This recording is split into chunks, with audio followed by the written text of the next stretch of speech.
বরিশালে জামাই। এই জায়গা বরিশালের মানুষ আছে নাকি? যদি কেউ থাকে আমি চোখ ছুঁয়ে করি বর্ণনা, আমি তার কথা কই না, অন্য জায়গা দিয়ে জানা আছে তাদের কথা কইছি। তা বরিশালে জামাই গেছে শ্বশুর বাড়ি, বাড়ি এমনি আর কেউ নাই, শাশুড়ি আছে।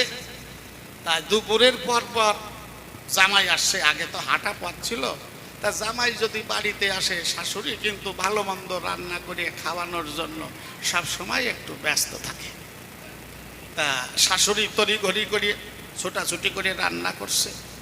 তা সন্ধ্যা লাগে লাগে সেই সময় শাশুড়ি জামাইকে বলছে, জামাই বাড়ি যখন আর কেউ নাই, তুমি আর আমি, রান্না যখন হয়ে গেছে তুমি খাইয়ে নাও, তারপরে আমি খাওয়ানে যার যার মতো শুয়ে পড়বানে। তা জামাইরে বেশ যত্ন করে বসাইয়ে খাবার দিচ্ছে, যেমন দিচ্ছে জামাই সেই রকম খাচ্ছে, বুঝলেন? তা যে খাবার দেয় আর যে খায় দুইজনের মধ্যে কিন্তু একটা বোঝাপড়া হয়ে যায়, তাই না বাবা? খাওয়ার ভাব দেখলেই ওরা বুঝতে পারে এই লোক আর কিরকম নেবে। তা এখন যেমন দেয় শাশুড়ি, জামাই সেই রকম নেয়।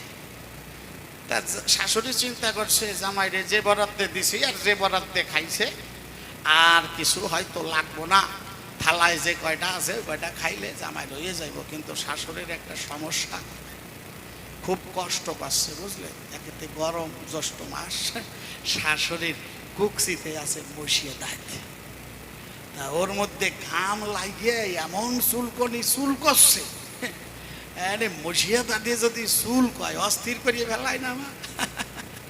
কিন্তু শাশুড়ির সামনে তো আর জামাই কুকসির দাগ চুল করতে পারে না, অনেক কষ্ট করিয়েছিল।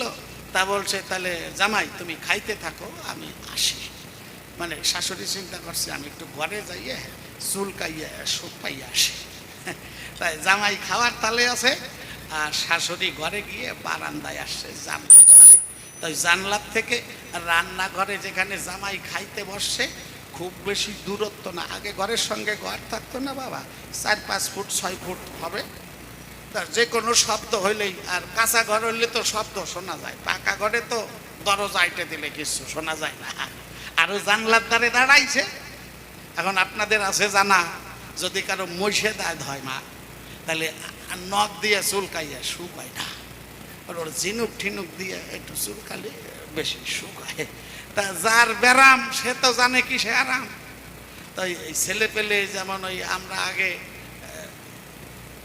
আম যখন হয়তো বৈশাখ জ্যৈষ্ঠ মাসে ঝড়ে আম পড়তো, আম খাওয়ার জন্য ওই ঝিনুক ঘষিয়ে এরা বাড়ি একটা কায়দা হতো না, মাঝখানে ছেদা হয়ে গেলে ওর মধ্যে দাঁড় আছে, টান দিলে কসকস করে চুলিয়ে যেত, ওই রকম ঝিনুক একটা বানাই এনেছে।